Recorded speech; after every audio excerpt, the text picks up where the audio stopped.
60 days ago, I committed to uploading every week. I did it because I'm at war with myself and mediocrity. The plan was simple: begin building a financial vehicle that can set my family and myself free over the next 3 to 5 years. So we don't have to worry about being controlled by life, by a job, by a boss, by schedules, being able to live life on our terms, doing what we want, when we want. And I executed on the plan. The videos are uploaded, but I'm not here to celebrate my consistency. I'm here to talk about a raw truth that hit me really hard. I'm here to talk about the cost of what's happened over the last 60 days.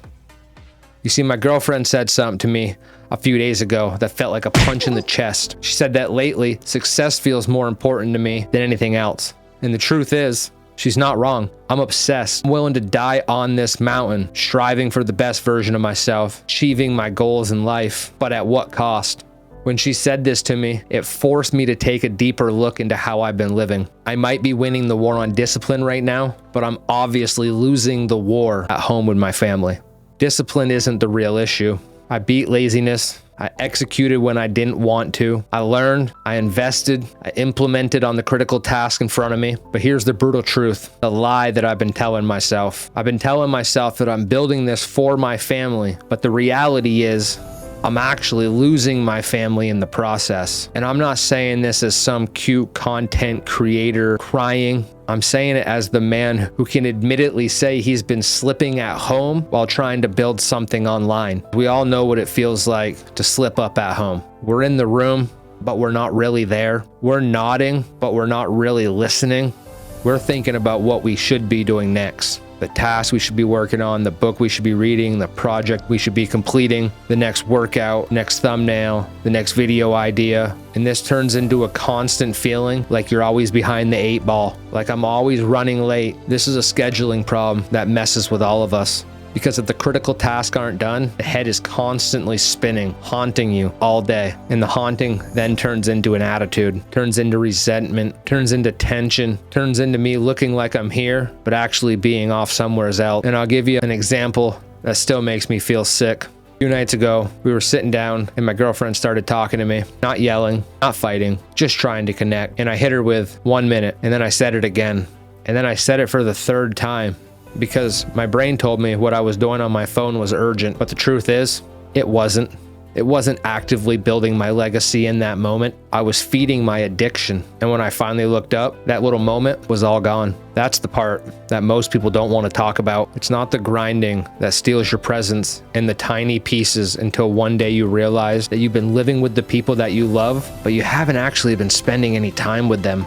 And here's the insight that I can't ignore anymore. I am building this future for them by destroying the presence with them. This is not excellence. This is a strategic failure on my part. I realized something that honestly shook me. If I died right now, my family wouldn't remember the financial legacy that I'm working on building. They're gonna remember me for all the stress that I carried and all the busyness that I acted like I was doing. I mean, I can feel myself becoming a ghost in my own house. My attention is chained to the next step, and I know I'm not alone in this. There's a lot of us trying to outrun something, trying to outrun mediocrity, outrun personal insecurities, outrun the version that we used to be, overweight, addicted, negative, stuck.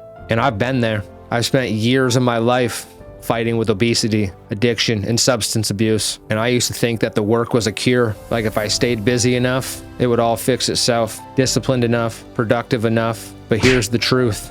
You can be addicted to the grind the same way you can be addicted to a substance. It's just a different way to numb out. Because if you're always grinding, we don't have to sit still long enough to face what's actually happening inside. And that's what I'm calling out on myself right now, because I refuse to build financial freedom and lose my relationships in the process. If this is hitting you, type ghost down in the comments. Not for engagements, so that I know this message is resonating with the right people.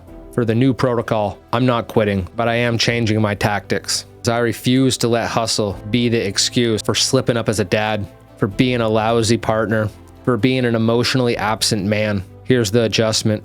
1 concrete change. Critical tasks get done early in the day. No negotiation. Even if it's 30 minutes. even if it's ugly, because when the work isn't touched, it haunts me all day. That's when I start carrying the weight of feeling like I'm behind. That's when I get short. That's when I'm physically here, but mentally somewhere else. So starting now, before the day takes anything from me, I take the first rep. I touch the project early, every day, so the rest of my day isn't ran by anxiety.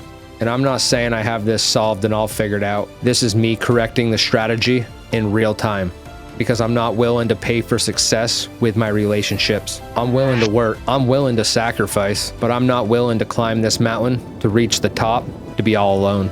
If you're grinding right now, ask yourself, are you building a legacy or are you just busy? Mediocrity is a disease, and so is blind ambition. Cure them both. And if you're running 100 miles an hour right now, do you even know where you're going?